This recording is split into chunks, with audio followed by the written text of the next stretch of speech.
World campus connect May 2 Kannur hotel sky pearl, May 3 Kozhikode Haison heritage. പ്രഗത്ഭനായ അഭിഭാഷകനായിരുന്നു അദ്ദേഹം. മദ്രാസിലെ advocate ജനറലായിരുന്നു. പിൽക്കാലത്ത് മദ്രാസ് ഹൈക്കോടതി ജഡ്ജിയായി അദ്ദേഹം പ്രവർത്തിച്ചു. അക്കാലത്ത് വൈസ്രോയിയുടെ പ്രിവി കൗൺസിലിൽ വിദ്യാഭ്യാസ വകുപ്പിൻ്റെ ചുമതല വഹിച്ച അംഗമായി അദ്ദേഹം പ്രവർത്തിച്ചിരുന്നു. പക്ഷേ അതേ സമയത്ത് തന്നെ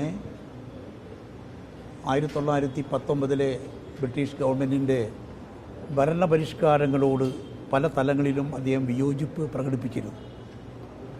ഇന്ത്യൻ ജനതയുടെ താൽപ്പര്യങ്ങൾ പരിരക്ഷിക്കപ്പെടുന്നില്ല എന്ന വിയോജിപ്പ് ശക്തമായി അദ്ദേഹം ഉന്നയിച്ചിരുന്നു. ലോകത്തെ നടുക്കിയ ഇന്ത്യൻ സ്വാതന്ത്ര്യസമരത്തിലെ ഏറ്റവും ജ്വലിക്കുന്ന അധ്യായമായ ജാലിയൻ വാലാബാഗിലെ കൂട്ടക്കൊല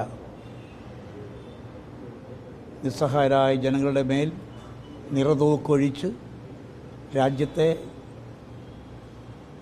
ഒരു വലിയ ജനതയെ സ്വാതന്ത്ര്യത്തിന് വേണ്ടി പോരാടിയ, ബ്രിട്ടീഷുകാർക്കെതിരെ പോരാടിയ ആ ജനസമൂഹത്തെ അവർക്ക് നേരെ വെടിയുണ്ട തീരുന്നതുവരെ നിറതോക്കൊഴിച്ചു. അതിൽ പ്രതിഷേധിച്ചുകൊണ്ട് ബ്രിട്ടീഷ് പ്രിവി കൗൺസിൽ അംഗത്വം അദ്ദേഹം രാജിവെച്ചു. ഈ രീതിയിൽ കോൺഗ്രസ് പ്രസിഡൻ്റായി പ്രവർത്തിച്ചു.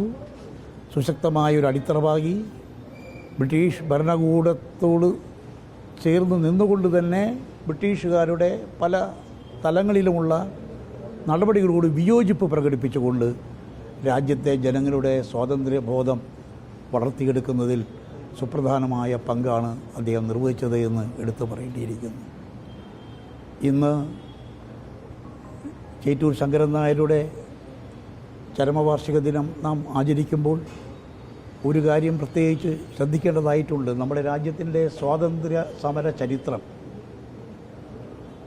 ഗാന്ധിജി ഉൾപ്പെടെയുള്ള മഹാന്മാർ നടത്തിയ ത്യാഗോജ്വലമായ പ്രവർത്തനങ്ങൾ, ഇന്ത്യൻ നാഷണൽ കോൺഗ്രസിൻ്റെ ആഭിമുഖ്യത്തിൽ നടത്തിയിട്ടുള്ള സമാനതകളില്ലാത്ത സ്വാതന്ത്ര്യ സമരം, അതിനെയെല്ലാം തമസ്കരിക്കാനുള്ള സംഘടിതമായ ശ്രമമാണ് ഇന്നത്തെ മോഡി ഭരണകൂടം നടത്തിക്കൊണ്ടിരിക്കുന്നത് എന്നത് വളരെയേറെ ആശങ്കയുണർത്തുന്ന ഒരു കാര്യമായി പറയാതിരിക്കാൻ നിവൃത്തിയില്ല.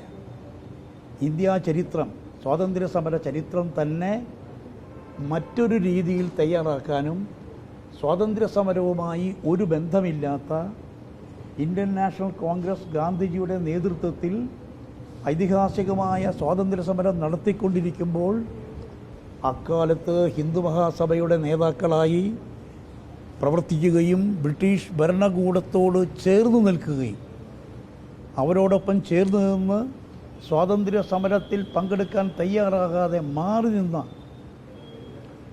പല ആളുകളെയും സ്വാതന്ത്ര്യ സമര സേനാനികളായി, നായകരായി ചിത്രീകരിക്കാനുള്ള ശ്രമം നടന്നുകൊണ്ടിരിക്കുന്നു.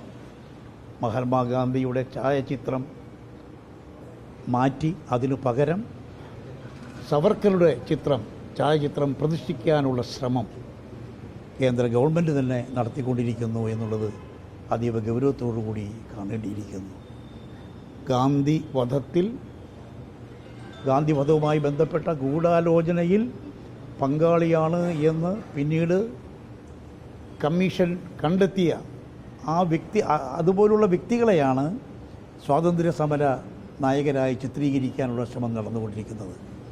അതുകൊണ്ട് രാജ്യത്തെ സ്വാതന്ത്ര്യ സമര സന്ദേശം പുതുതലമുറയ്ക്ക് പകരുന്നതിന് രാജ്യസ്നേഹികളുടെ ഒന്നിച്ചുള്ള മുന്നോട്ടുള്ള ഒരു പ്രയാണം ആവശ്യമാണ്.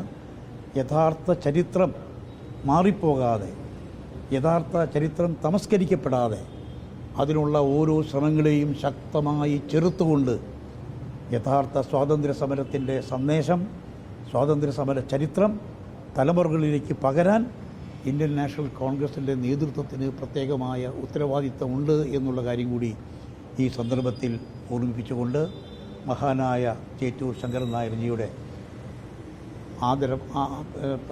പുണ്യസ്മരണയ്ക്ക് മുന്നിൽ ആദരങ്ങൾ അർപ്പിച്ചുകൊണ്ട് എൻ്റെ വാക്കുകൾ ഉപസംഹരിക്കുന്നു.